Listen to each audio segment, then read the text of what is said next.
A satisfactory bank balance often brings more than material comfort. It produces an emotional state, subtle, stabilizing, and deeply reassuring. Money, when sufficient, reduces uncertainty, quiets background anxiety, and offers a tangible sense of control over life.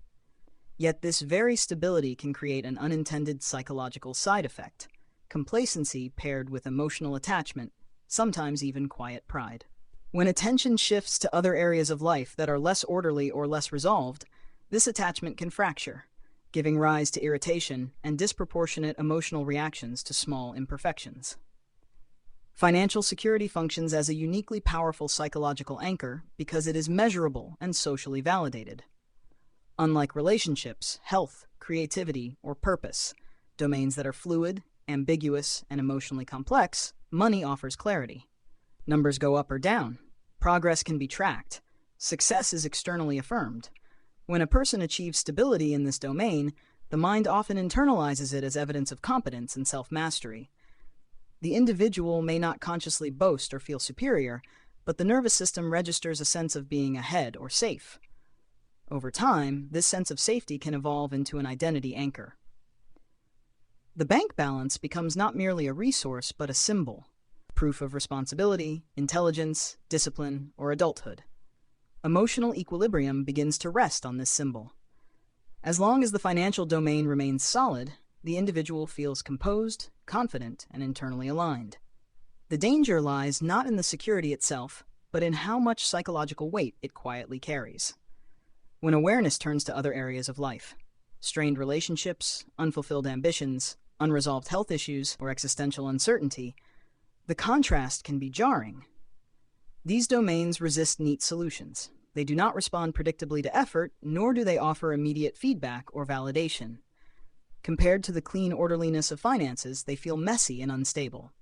This discrepancy produces cognitive dissonance, a tension between the belief I have my life together and the reality that many aspects of life remain imperfect and uncontrollable. Rather than confronting this discomfort directly, the mind often redirects it. Irritation emerges, not necessarily toward the true source of unease, but toward minor flaws and trivial disruptions. Small inconveniences become disproportionately annoying. Imperfect systems, minor inefficiencies, or slight deviations from expectation provoke emotional reactions that seem out of scale. These reactions are less about the immediate trigger and more about a threatened sense of overall control. The irritation acts as a release valve for the anxiety generated when the illusion of comprehensive order begins to crack. Pride may play a role here, but it is usually defensive rather than arrogant. It is not the loud pride of superiority, but the quiet insistence that one's competence be preserved. Financial success becomes a psychological shield, and any reminder that other parts of life remain unresolved can feel like an attack on that shield. The resulting irritability is an attempt to restore equilibrium, to reassert control in a moment where it feels momentarily lost. This pattern becomes destabilizing when emotional regulation depends too heavily on financial stability. When calm, confidence, or self-worth rise and fall with the bank balance, money ceases to be merely a tool and becomes an emotional crutch. Other domains of life may then be judged harshly, avoided, or treated with impatience, not because they are unimportant, but because they expose vulnerability and uncertainty. Recognizing this dynamic offers an opportunity for growth rather than self-criticism. Financial stability can be appreciated without being overburdened with psychological significance. It can be reframed as one well-regulated domain among many, rather than as proof of total life mastery.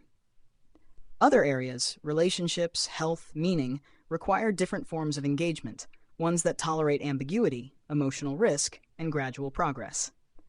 Ultimately, irritation in the face of small imperfections is not a moral failing. It is a signal. It points to where control is being overvalued and where self-worth has become too narrowly defined.